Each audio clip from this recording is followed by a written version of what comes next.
Okay. Hello, everyone. It's Ellie. And Tara isn't here, at least not quite yet, or I'm not sure if she's coming today. A little bit of, hiccups down the road. Life happens. But I'll be here just by myself for now. And I do have my mom with me. So she'll be with me during the show. But I kind of just wanted to start off by just going through our socials first. For those of you who haven't checked out all of our social media, we're on Instagram at 180.shift. Twitter and TikTok is at 180shift. Facebook is at Tara, letter N, Ellie. And then our website, so you can find out more about us, is at 180shift.org. So those are just all of our social media platforms, and if you ever want to check us out there and to learn about who we are, and also try to get in touch with us, that would be great. Do you want to... Oh. Mic down, yeah. Okay, no. Looks like we're having some... closer down. Yes, Okay. We're figuring out the mic situation. So everything's happening really quickly, and different things and change of plans, but that's how life goes, and we just continue moving forward. Let's see. I think we can jump into how Thanksgiving was. So I was with my mom, this is my mom.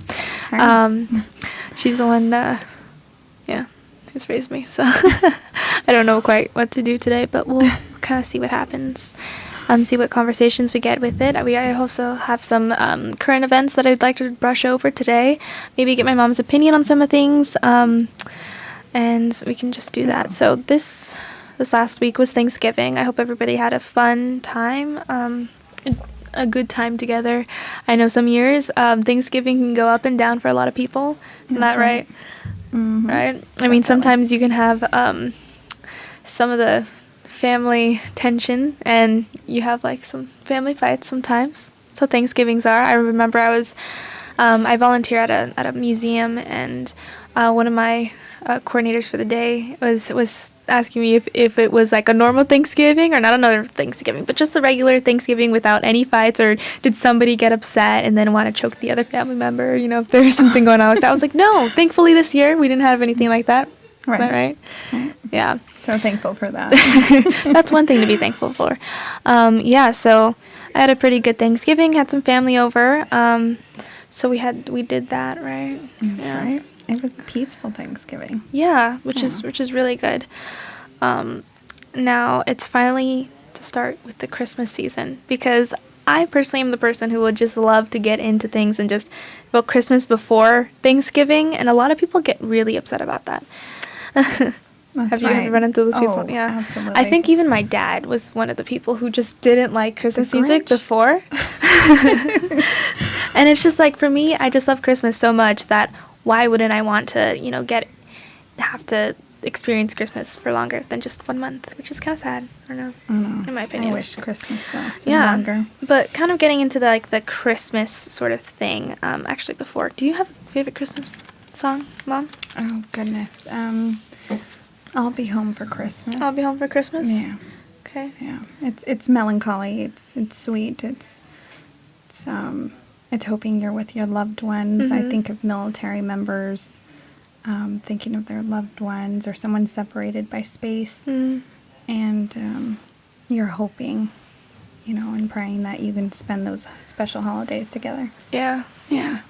Now I'm going to get into some Christmas sort of current events, but I kind of think that we could also get into, I guess, you raising me later on in the podcast. Just, some questions and things like that. Yes. But continuing on with the Christmas spirit, I guess. So the National Christmas Tree, so the one that's set up in Washington, D.C., White House, it actually fell because of a gust of wind. Oh. Yeah. Wow. So it fell down. And I was reading this news article, and it was funny because at the very end it was this is a live, news article. It's going to continually be updated. I was like, that is, I guess that's deal. News. It's a real big I don't know. Now, apparently, I was reading the Washington Post, and it says at least 3 national Christmas trees have fallen because of wind, including one that fell over. I wonder what years those were. Or blew over. One of them was in 2011. Oh. Yeah.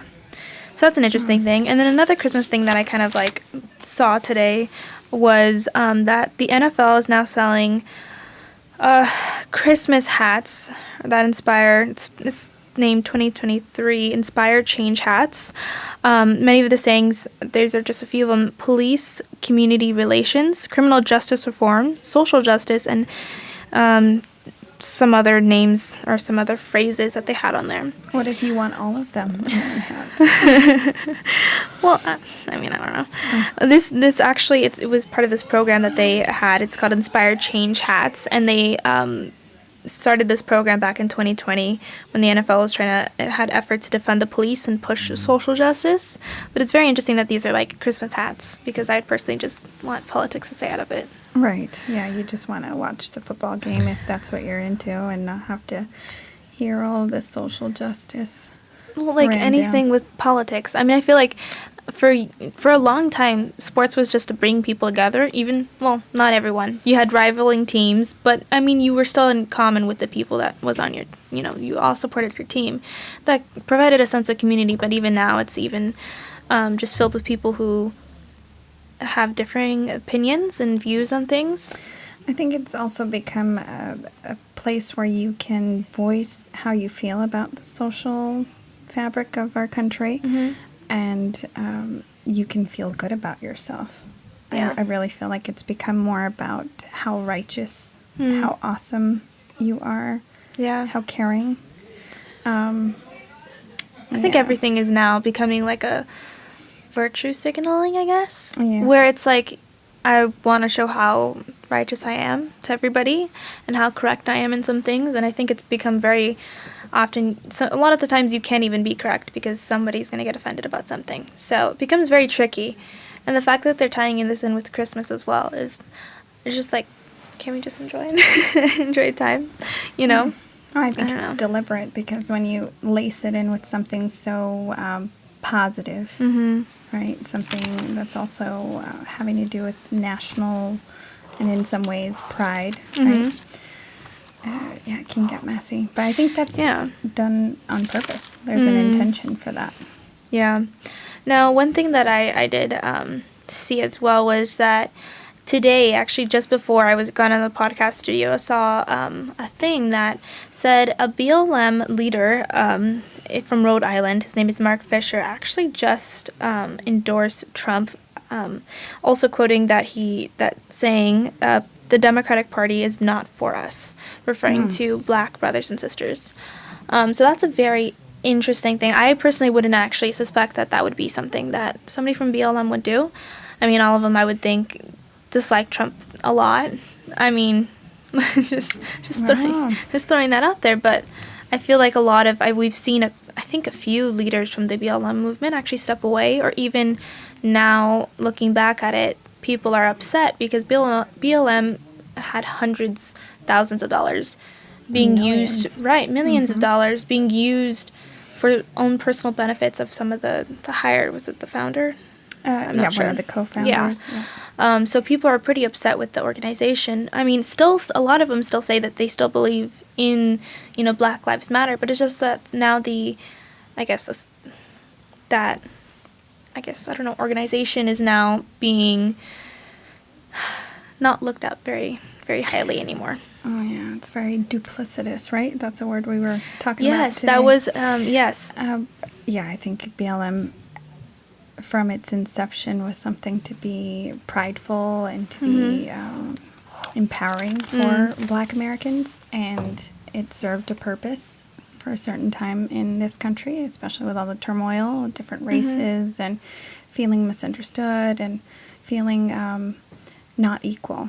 And I'm not going to argue what those reasons are, because I may or may not agree, and I didn't live those experiences, but I do see that a lot of Black Americans are looking at this organization and wondering whether the intention of the organization fulfilled, right, its purpose. And I don't think it did. It was very disingenuous. Unfortunately, it got caught up in many scandals financially, and it really didn't serve the people it said it was going to serve, or the purpose it was going to serve. It just brought even more attention and more suspicion. So, I'm not surprised to see many people walking away, including those who promoted it and thought that this was going to be a game changer. Mm. Yeah. Yeah, there's a lot of people are, I guess, either changing their minds or standing up for different things. But there's one thing that I did see as well. Another thing that I saw actually a couple days ago was that a trans athlete who seriously injured another female player during a football. I think this was actually actual kicking of a ball. I'm not quite sure. Yeah, I think it was that type of version of the of football. But apparently the trans athlete broke the knee of a female athlete that they were playing with. And obviously that's I just can't imagine how much that hurt. Oh. That's terrible. But actually the trans athlete they quit playing now because the opponent's team refused to play against him. So now he retired from that, and then he said that after in his statement that this was unjust and that it was discrimination. And some people are speculating that he's talking about like even taking legal action for this, feeling hurt because nobody would play. Right. But I think that's something that's pretty interesting. I mean, a lot of people have differing opinions with like when it comes to women's sports, and there's some people right now that are standing up for women who are playing sports right now against people who are not women, who have biologically. Mm-hmm. And I think they added a disadvantage, right? A biological disadvantage. A biological Absolutely. disadvantage, yeah. Yeah. We've seen that science proves that it's not, physically, the bone structure and things like that are so much different. Right. And it doesn't really matter whether you feel something or one way, and maybe you truly do feel that, and that's between you. But it gets tricky when it becomes, science, which is something that is very interesting. Absolutely. There's no doubt that people who are transgender want to fit into society, be contributing members of society, and participate in every way possible.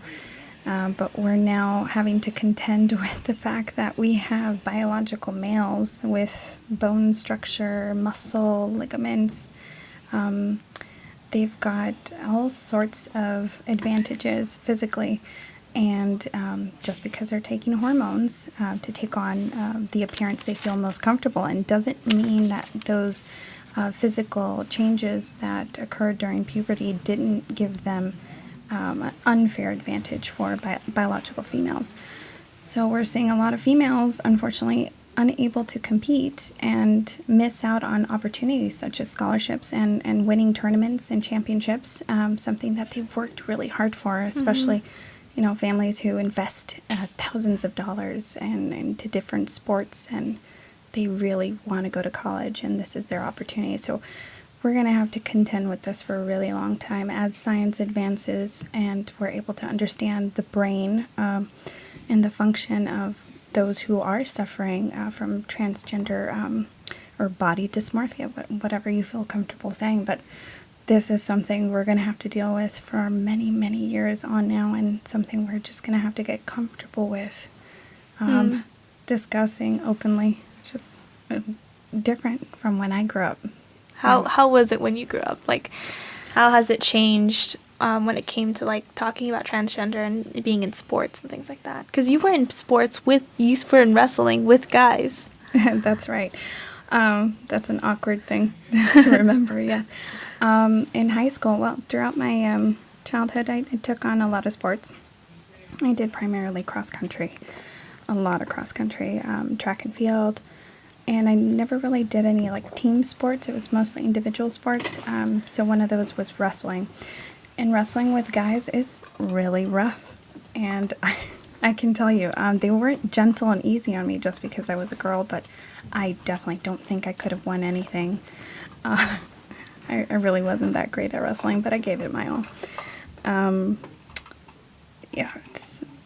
It's got to be hard if you're going to be a female working really hard and you've got this big guy come in and maybe he does look feminine and he wants to be accepted. I can't imagine going up against someone and winning city championship or, going to state finals. I don't know how that would happen, but here we are today. Yeah. Yeah. Yeah. It's crazy. Yes, but one thing that I also wanted to talk about are some more current events because I have a couple more, but one thing that a study that's been popping around very all over the Instagram and things, at least that's my primary source of just information usually. And if you're not Gen Z, you usually won't understand the fact that we usually get a lot of our news stuff from just social medias in general. For me, that's just Instagram. So if something is actually really important, it'll show up on my Instagram feed. Because that's just how it is for me. And I think I'm sure, for a lot of other Gen Z people. But one thing that I did see was that a study from the Institute of Labor Economics, is it? Yeah. Mm-hmm. They found that 32,000 more live births happened after the fall of Roe versus Wade. Wow, that's big. That is a lot of births. Now, that's something I kind of wanted to share with Tara, knowing her, back history and things like that. And for those of you who don't know about that, you should probably go check out some of our other videos. And I'm sure on our Instagram or TikTok, you can see plenty of those videos. And there's one of them particularly that Tara talks about really quickly about her story. And she mentions it a few times in several of our other podcasts. But that's something I kind of want to share with her, but she's not here today. But yeah, so that's a pretty big thing that's happened. I don't know. Would you say that's a good consequence or neutral or negative consequence of Roe versus Wade being overturned? A negative, positive, or neutral? Mm-hmm. A consequence of it. Yes. I mean, because every action. Yes, mm-hmm. It does have a consequence to that, and every single life is precious and valuable. So I would say in that department, it's very positive.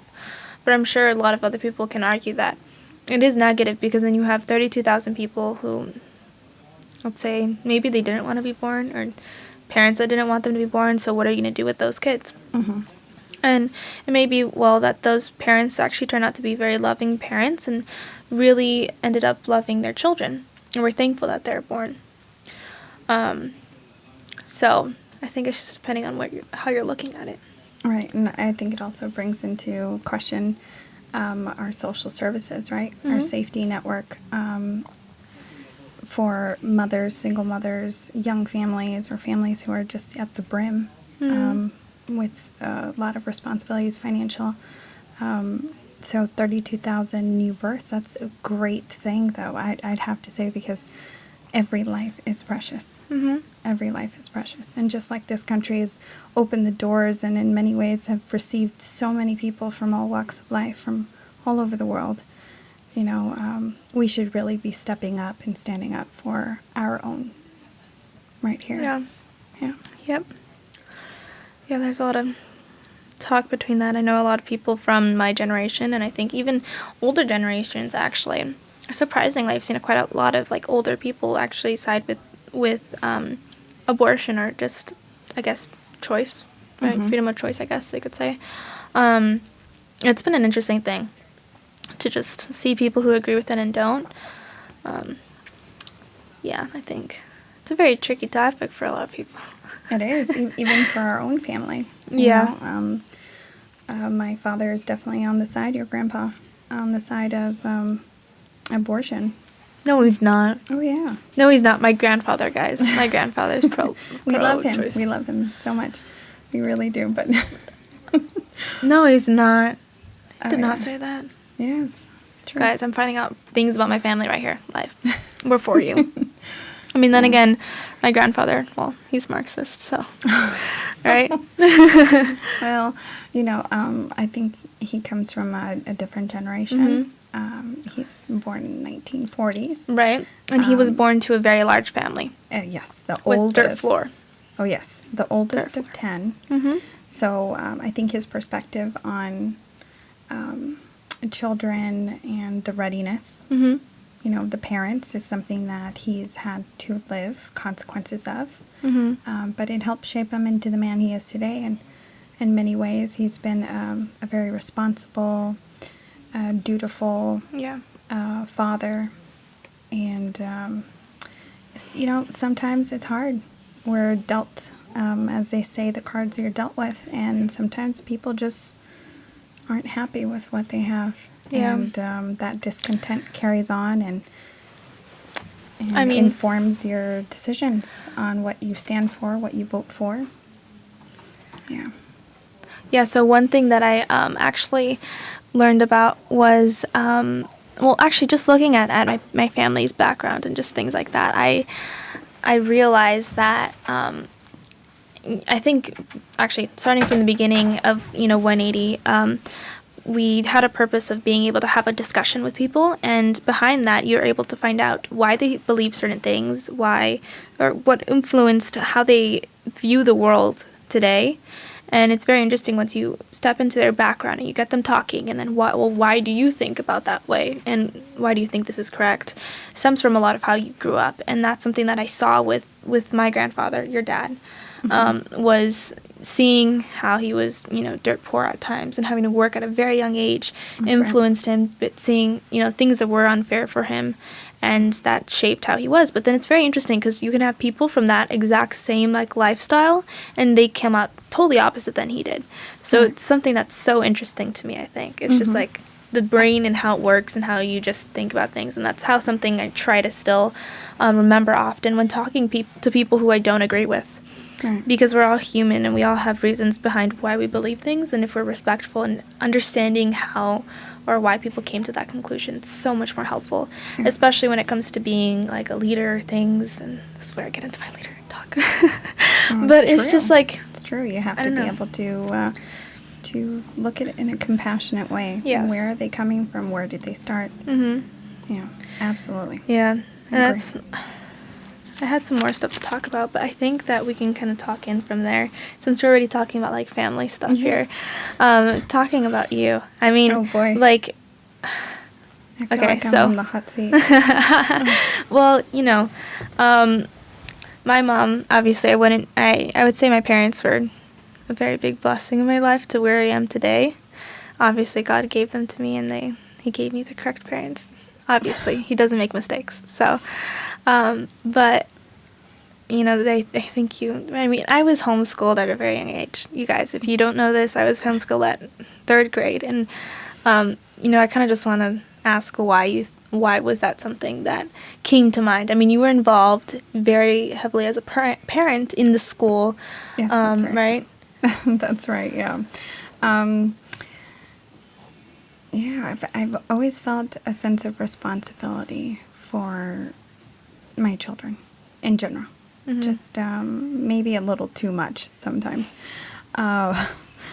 When you started school, things were a little different in the public school system, LAUSD. And parents were encouraged to participate, to sign up for the PTA, to sign up as a teacher's aide, or come in volunteer as a parent, bring snacks, help the teacher set up for crafts and things like that. Right. So I've always filled in spaces where I felt that I can help, and try not to overcommit, but I was there every day for anything that the teacher needed. I was involved in knowing what would be taught and to help reinforce those ideas at home as well. And I have to give my mother credit for that, because my mom, when I was born, she didn't go right back to work, which I think was really important. She invested a lot of her time going to preschool and volunteering right after school, and really helped me develop a friendship really with my preschool teacher, which is kind of rare. You usually go to school and then you go home and you really don't think about your teacher. Well, my mom insisted on me bringing flowers or staying after to help clean up, and to feel like I needed to give something back to my teacher. So my mom started that with me, and I continued that on with you and your siblings. So I would go to every PTA meeting that I could possibly go to. I started seeing things change in LAUSD at some point. The school you were going to, or the assigned school you were going to, I felt like didn't give our family enough opportunity. And what I mean by that is, it was all just one, and I really don't want, I don't want to sound terrible, but it was very, very Hispanic, and I love Hispanic people. I'm Hispanic. But it was just that everything was in Spanish, everything was in English and Spanish. I remember. There really wasn't a diverse group. Thank you. A multicultural thing happening there. At first glance, it did look that way, but over time, I kind of felt like it really wasn't. And I wanted to expose you all to different ideas and different thinking. So I thought, hey, I'll give the magnet program a shot. Yeah. So I signed you up to charter schools, and we got into a wonderful magnet school. And it's really nice. it was, and it was a really good mix. It was. A really good mix. All walks of life. All different types of people. I had different religions. Indian people, friends Filipino, Chinese, white, Hispanic too. Yeah, I had all sorts of friends there. It was very different from the previous school that I was raised at. Right. That's right. Yeah. And I joined the PTA. I became what was I? I think I was secretary, PTA. We did fundraisers, and then I had a realization that the school system was changing. And this is the Common Core era. So a lot of things were changing. The state standards were changing, and that was actually my motivation to homeschool. I felt that those standards weren't going to prepare you for life. And I was that crazy mom who printed all of the Common Core standards. I wasted all my ink and then some. Your father was not happy with me. I printed everything out. And then I started highlighting everything that I had an issue with. Wow. And one of the biggest issues for me was having kindergartners identify marriage or a family between two moms and then two dads, and then lastly, a mom and a dad. I thought, okay, kindergarten. And this was back quite a few years ago. What? I was around 7 at that age. So it's 10 years ago. I would say this is probably 2013. Yeah, about 10 years ago. Yeah, it would be. Yeah. So that's what I had issue with. Never had issue with anybody who wanted to live their life the way they wanted to live. I just did not feel comfortable with a kindergartner having to answer those kinds of questions. I thought it doesn't have a place. What educational benefit will it give my child? Now, sure, that's a really big thing, but I've often heard people even ask me or just say things like, well, aren't you missing out on experiences of high school or just things like that, and just, you're not going to be able to do this and that, and that's kind of sad. Don't you want to do that? But as a parent, I'm sure you've heard the same thing. Well, don't you want your child to have friends and experience those things? What's your response to that? Ooh, it's been an uphill battle, I won't lie. I've been challenged on a lot of things, from well-meaning friends, even family, who said, yeah, you're crazy. You're crazy for doing this. Don't you want your kid to know how to do this and do that and experience this? A lot of it had to do around experiences. And experiences do shape us. Yeah. So when you say no to something, you say yes to something. And the very opposite when you say no to something, right? Or vice versa. Yeah. But I feel that that the experiences you've had thus far have prepared you in many ways. And in some ways, probably for the best. Yeah. I will say, because you're not in the locker room with all the gossip. Yes, you can have gossip on the phone through Instagram and all those things. But it's different. In person, it's different. You're together for many hours. It's a lot of your peers, and you become peer dependent.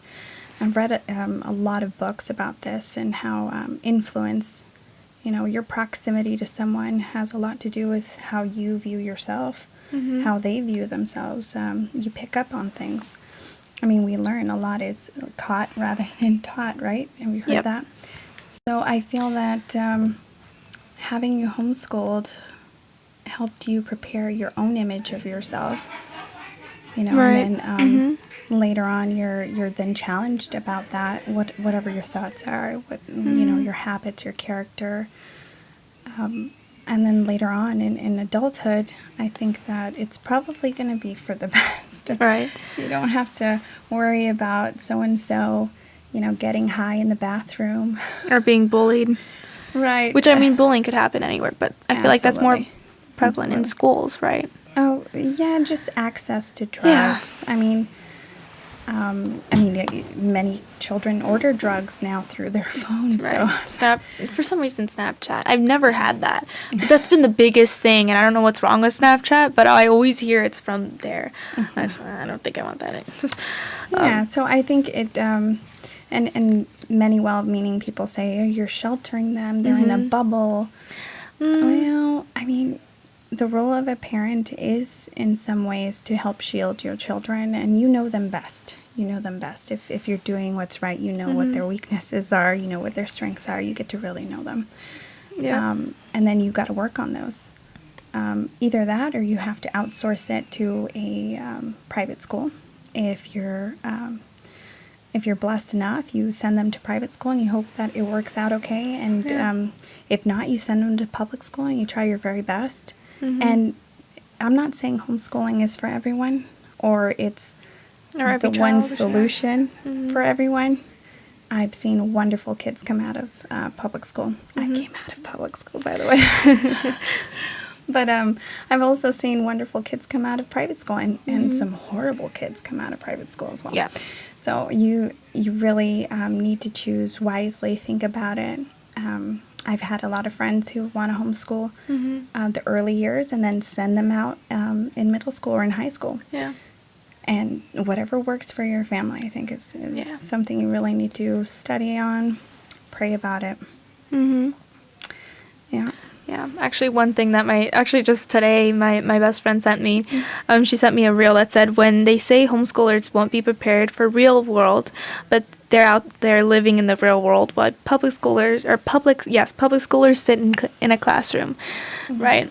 And that's something that I've always found very funny was, a lot of my peers, because if you're worried about the child having, not having friends or experiences, you could just have them sign up to great programs that have a lot of friends that they could have. Oftentimes they make fun of, your best friend's your sibling. I mean, what's so wrong about that? But also, sure, you want to have other people that are, that they have different, fun with, people that aren't their siblings, right? And my mom's always put me in some really great programs that have put me out of my comfort zone, but with a lot of great people that are friends, and they've really become my friends through different programs, and that's where I have my outlet. Not only that, but church, and I've also part of that museum thing that I do puts me in a different place than most people would be my age, especially with a lot of older and wiser people than me, who I have to work with every week, and then a lot of people that I meet from all over the world, and I wouldn't have this experience if I wasn't homeschooled. And so it's really amazing to be homeschooled, so I thank Mom. Thank you, Mom. You're because welcome. I'm able to meet a lot of people that are just so just amazing. They come from different walks of life, and again from all over the world, and it's pretty cool to hear their stories and experiences, and they just become like my cheerleaders at times, because they don't even know me, but when they find out, oh, you're how old and you're here, they always give me advice and things like that I probably wouldn't be getting from my people my age, because they wouldn't have lived life that long. So true. yeah, there's a lot of good pluses. I love older people. They are my favorite people. That's one thing, is that I was able to get along with older people a lot more sooner than most people. Wasn't that right? That's true. I'd say being homeschooled, you're kind of forced to connect with everybody. I know that for me, my public school experience, I really only had conversations with my peers, or those a little bit older and a little bit younger, and kind of just stayed in that. But when you are homeschooled, you kind of have to work with everybody. Yeah. And you're not dependent on any one group, their approval. So that's a good thing too. Yeah. Yeah. Yeah, there's a lot of things that are pluses to it. I mean, there's also some disadvantages, I think, for everybody, especially yes. if your student is, like, needs accountability from other people. You obviously put them, like, in co-ops, or if they don't like that. Obviously, each child has a different, like, sort of, I guess, way of learning that's better for them. And I think, like, you did touch on that, and you said some really good words about that. You know, it's just how your child is. Yeah. You know them best, I think. That's true. Right. You get to really know them. Yeah. Yeah. Oh, absolutely. Let's see, but there's a lot of things that I mean, were you always so, I guess, like, has your mindset on the world and, like, politics changed for you since you were young? Oh, okay. Let's segue into that. Yeah, because, like, you're I mean, we talked about grandpa, and Yeah. So that I'm pretty sure that has I an was pretty influence. hardcore, I would say, left. Mhm. Very hardcore left. I mean, yes, absolutely. Into sports, girl can do anything, everything, go for the career, all that kind of stuff. Whatever the left was selling, I was buying. And it wasn't until I think I became a mother that I realized that that was all a farce. It works for some, and I won't say it doesn't. I've seen a lot of people, a lot of high school friends who have gone after their career and, managed to have a family here and there, and they're living what they say, living their best life. But for the most part, women have been fed the lie that you have to outdo whatever a man is doing. You can have everything a man has. You deserve everything. I think that's a lie. So yeah, I've turned around. I've had a 180 shift. Yeah. So I was a big Barack Obama supporter. I voted for him. I can say that now. Now. I voted for him.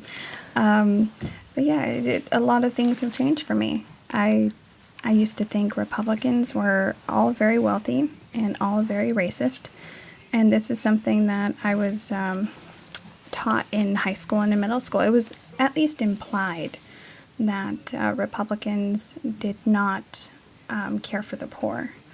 They did not care for the babies, all of those lies. And it wasn't until I started really reading a lot of history that I realized that it was just a propaganda push. So read your history. That's why I love history. Yeah. Yeah. Yeah. Yeah, that's something that you've passed on to me is loving history. Yeah.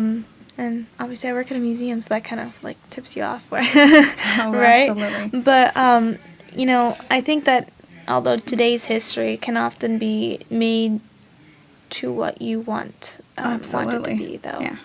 Can't it? Oh, yes. I've heard a lot of terms like revisionist history. Oh, yeah.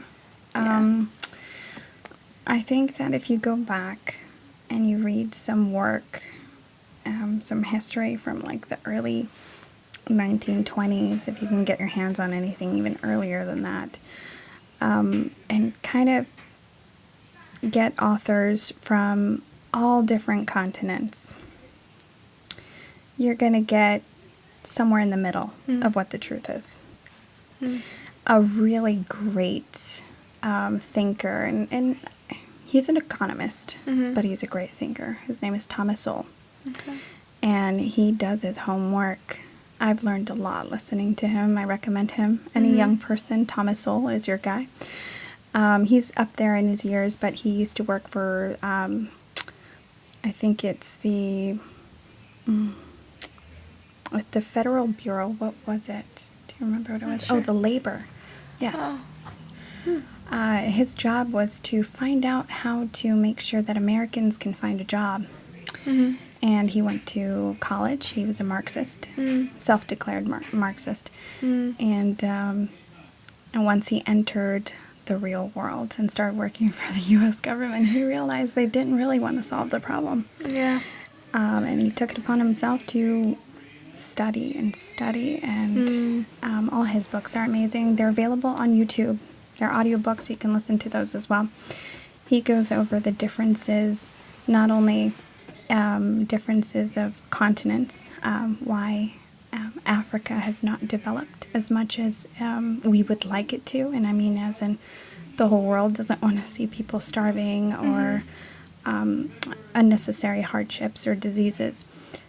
But once you listen to him and describe what those reasons are as to why it's not successful, agriculture, transportation, economy, cultural differences, all of that, you take that into consideration, it really gives you a great perspective that you really can't solve every problem by throwing money at it. It requires a whole lot more. Yeah. There's a lot of, I mean, Thomas Sowell I think is pretty good. I'm pretty sure I've seen a lot of his stuff. I just can't remember. Oftentimes I just read too much or just know a lot of stuff that I'm just like, I can't remember from who it was. Yeah. But, so kind of just seeing what is, because you were raised and born in the San Fernando Valley. That's right. So that's in Los Angeles County. And so how has it changed since, like, I guess, whether it's like the atmosphere and I guess politics in general, just how it's shaped the valley? How has it changed since you were born and today? If you look around, there's just more people. Right. A lot more people. That's a physical change. You see there's development everywhere. More poverty. Right. Much more poverty. Homelessness everywhere. The streets look very unkept. That wasn't where I grew up. Right. I don't recognize it very well, but, hey, the streets are still the same. Yeah. It's just it's more cluttered. Yeah, that's something that you've told me is that, this isn't like, I live in the same house that you grew up in. And so it's very interesting. I often hear my mom say something about like this wasn't always like this, right? There wasn't as many these cars on the street, and it didn't look this unkept, and just like there's people now just like leaving their furniture out, and it's just permissible to do that. So a lot of those things have changed, and I guess like just standards have dropped. Would you say that? Yeah, I would say standards have dropped. Why has the valley gotten so bad? Well, you'd have to start where the valley started, right? Before the I call the westward expansion, but the indigenous tribes here lived scattered throughout, and then you had the Californianos, which are the Spanish Mexicans who moved here. At some point, California had too many flags. Mexico, U.S., and so on. But there was pride of ownership. A lot of people owned a vast amount of land, Spanish grants as well. And then you had the quote-unquote Americans from the East traveling here. It really had to do with economy pulling a lot of people in this direction. The weather is not that bad. And the valley particularly, yeah, except for the summer. It's really hot. I prefer to live in the snowy parts of the U.S., but that's for another story. So, the San Fernando Valley started off as a ranching valley. So you had cattle. Yeah. Famously, one of the families were called the Jacapuzis, and they're still around today in the San Fernando Valley. I went to high school with some of their descendants, and they still own big property in the west side of the San Fernando Valley. So, yeah, cattle was a big thing. Orange groves were a big thing. Yeah. Where my home was built was an apricot. Yeah, that's what you said. Yeah. Yeah, grove, and you had a lot of agriculture. And then eventually people started buying homes, setting up the these subdivisions. So it was a really big thing. That's how it started, and Yeah. then more people started moving in, and then people who perform service jobs, electricians, maids, Yeah. restaurant workers, and it just kept expanding. I think that's pretty much across the board for any good place. You're gonna have just about everybody want to move there. Yeah. So, yeah. That's true. A lot of different people with different ideas. I Oh yeah. think. That's Yeah. what makes it interesting. Yeah, it does make it interesting and makes it a little fun. But yeah, so a lot of things I would say definitely. I mean, looking at the pictures, not just like just visual wise, just I was looking at some pictures that my uncle had sent me. You know, all my mother's brothers, all are like history geeks, I guess. I don't know. Yes, history Yeah. buffs. Yeah, buffs. Yeah, that's a Oh, better yeah. word for it. Yeah. Mhm. And so I get often like, you know, stuff and pictures about what it used to look like, and it's just so different. And that's something that's so interesting to look at. I mean, just from like taking away politics aside from everything, it's just life has changed so much. So much. You know, there's actually a song sung by Bing Crosby about the San Fernando Valley. So, and it describes what the San Fernando Valley's pull for so many people was. And talks about ranching, talks about that kind of like slow, Yeah. easy, you know, slowed down version of life that most people want to escape to. But now here we are, and it's not stopping anytime soon. Big, It's just big keep city. growing. Yeah, it's going to continue to be filled with a lot of different people. I mean, we're seeing always like apartments being built everywhere. Yes. Parking, guys. Parking is something that's so interesting. Yeah, but Right. I think we can switch into like talking about, let's see. So, what about like, I guess we could talk about like motherhood. You want to go into Ooh. that? Okay, sure. Yeah? Ask me. Okay, well, I mean, let's see. So, would you say would be one of the biggest challenges, and or not? Yeah, maybe a challenge or something that you've overcome through motherhood, that has been a valuable lesson to you, that you'd like to share with the audience. Valuable lesson learned through motherhood. Yeah. Yeah, because a lot of Gen Z isn't. Ready? Well, I've either got an ready answer. or okay, yeah. Yeah. It's not about you. Okay. Yeah. It's not about you. It's not about you. That's the number one thing I've learned about motherhood. There's huge changes that happen when you become a mother, whether it was by choice or just, you know, being irresponsible. However you arrive to motherhood, and this means for all Gen Z, motherhood is precious, absolutely precious, and it's a time of complete sacrifice. And I can understand why so many in Gen Z, they're like, I'm not doing that to A, my body, or Right. B, my life. I can't see myself doing that. It is very much a life sentence, but it is the most beautiful life sentence. You get to share your life, your love, your wisdom with somebody who may carry it on beyond you. And you get to see them turn into their own person with their own ideas. And hopefully good values, right? Yeah. Their own ideas. And you get to get that front row seat. And if you do a good enough job, because you'll never be perfect, you might have someone who will love you forever. And that's really, really sweet. It is the most selfless thing you can do, is be a mother. It is the most selfless thing you can do to be, and I'll say it, to be a wife. You get to love people unconditionally, and you get to see the ugly side of you. You get to see a compassionate, forgiving side. And you wouldn't otherwise do that if your entire life is about me, about my career, about my goals.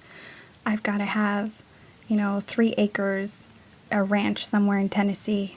I've got to have a wine cellar. I have to have a home gym. I have to have a Tesla. I'm just saying, these are just general things, but some people, this is their goal. This is their goal in life, me. I want to be able to build this or have that, go on vacation every 2 months, or the obligatory summer and winter vacation. When you're a parent, those things take a back seat. They do. And then you realize that you don't need all those other things. So becoming a parent and really wanting to parent means that a part of you has to die. Interesting. Yeah. A part of you has to shed away. And it's not about you anymore. It's about them. It's about him. And it's quite the journey. Yeah. The journey, yeah. Now, I guess what would be one of the most rewarding things, at least for right now, that you've seen? I mean, I can even think, some things that you've told me, but what do you think is... I don't know. What have I told you? Oh, well, you know what? I think one thing that, let's say a joy aspect from being a mother. I think somebody to talk to. It's Yeah. really neat. Yeah, you're never really alone. Especially if you have more than one. You're never alone. Not even in the bathroom. You're never alone. I follow you everywhere. Yes. Seeing the people that you love being able to solve complex problems is actually very satisfying. Yeah, or get into a debate with you over something. It's wonderful. And you're like, wow, I never really did that. Oh, really? Well, you have these debates, and you're like, wow, that's a really good argument.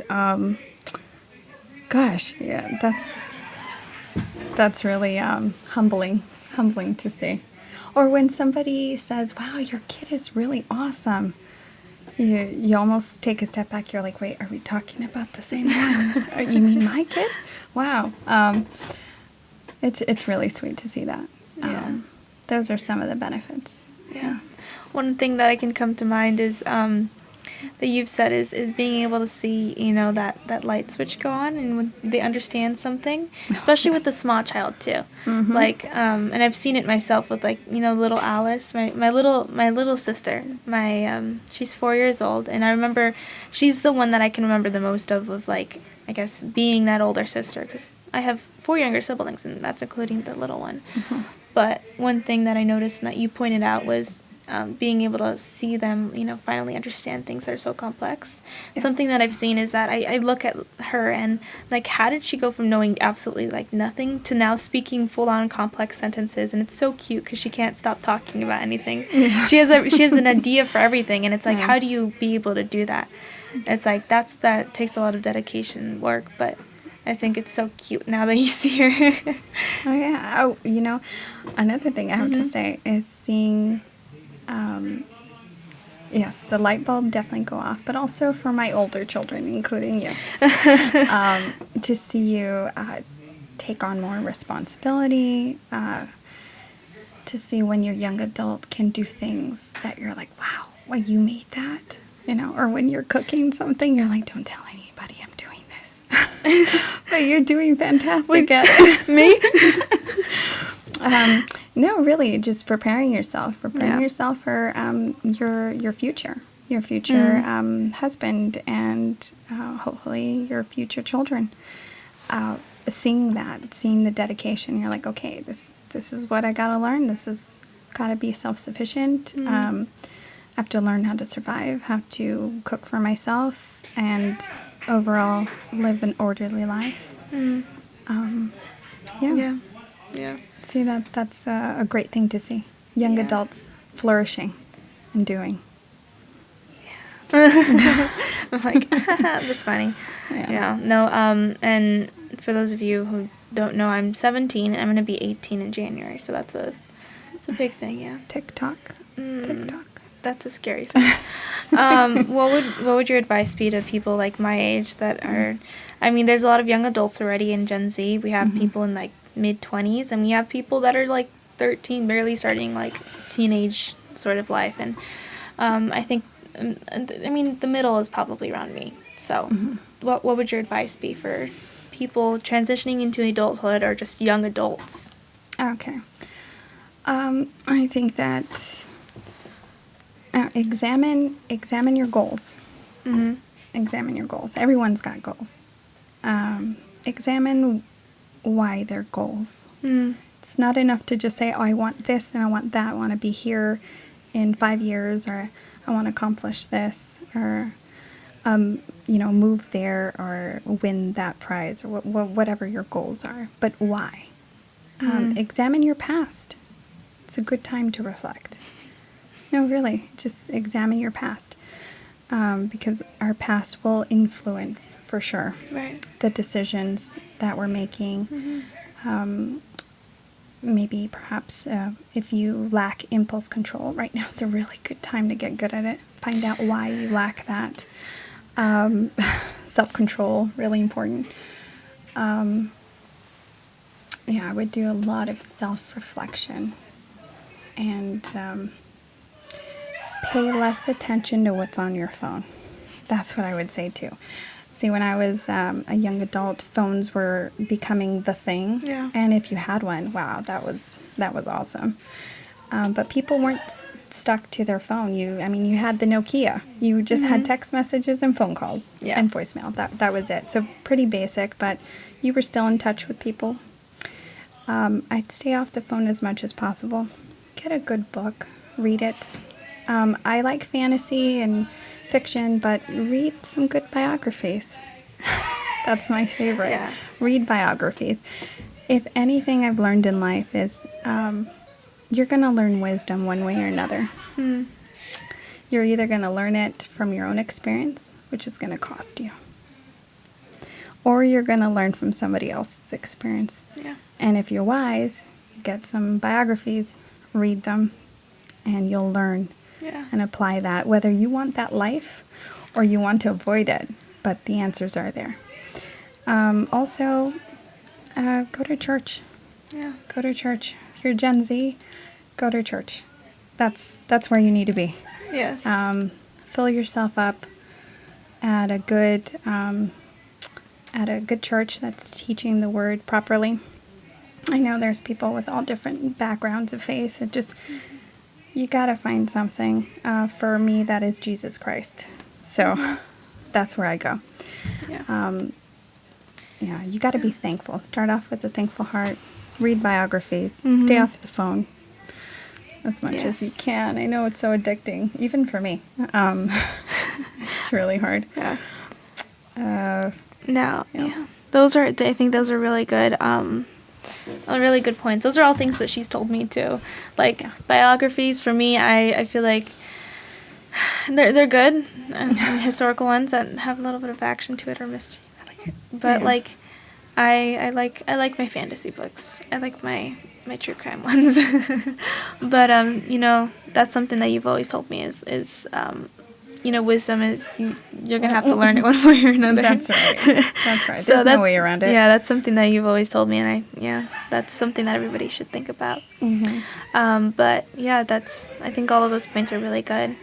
But yeah, I think we're gonna be wrapping up right now. So, thank you, Mom, for joining me. Thank you. I know for there's asking a me lot on. of last minute things, and thank you for willing to be on here and sharing your wisdom for all of us.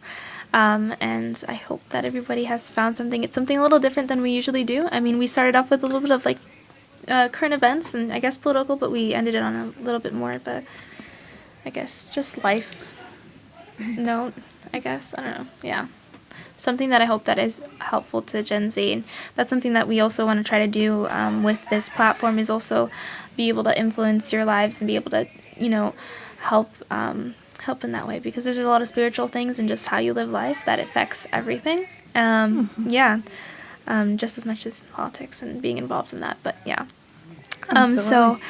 So thank you so much for watching. If you want to check out our other platforms, we have Instagram at 180.shift, Twitter and TikTok is 180shift, Facebook is Tara, letter N, Ellie, YouTube is Shift 180, and our website, so you could check us out, is 180shift.org. And you can totally check us out there. Let us know if you have any questions for us. We would love to do a Q&A with Tara and I, and I'm pretty sure we would love to just talk about life, why... just pick our brains as well. And we're always learning, so we would love to have somebody on that maybe doesn't even agree with us. So if you know somebody who would love to be on here, if you yourself would love to be on and have a really good like story to tell us or just a different perspective about life, just let us know, because we would love to pick your brain about it and just find out who you are and what led you to believe those things. And that's basically what we were talking about earlier in this podcast, is being able to understand why you think those things, and they become very helpful to understanding everybody around you and being respectful. We do have this event if you're local in the San Fernando Valley, Los Angeles County. There is a toy giveaway or a toy drive. I know that there's a toy giveaway, so toy drive in San Fernando. It's going to be on December 16th, it says, from 12 to 4 p.m. For ages 1 to 10. And this one's going to have at a church, so it's Power of God Ministries, or Power of God Now Ministries, and it's going to be at 777 North McClay Avenue in San Fernando. There is also a tour drive, so if you have been blessed, you can given a toy, so these ones are unwrapped new toys, and you can drop it off the day before, so on the 15th, that's a Friday, at the same address, and just drop it off there. And then so you're able to bless some other people. What's the address again? So that would be 777 North McClay Avenue in the city of San Fernando. So Awesome. toys for ages 1 to 10. So if you have something you'd like to share, do that. And we'll catch you later.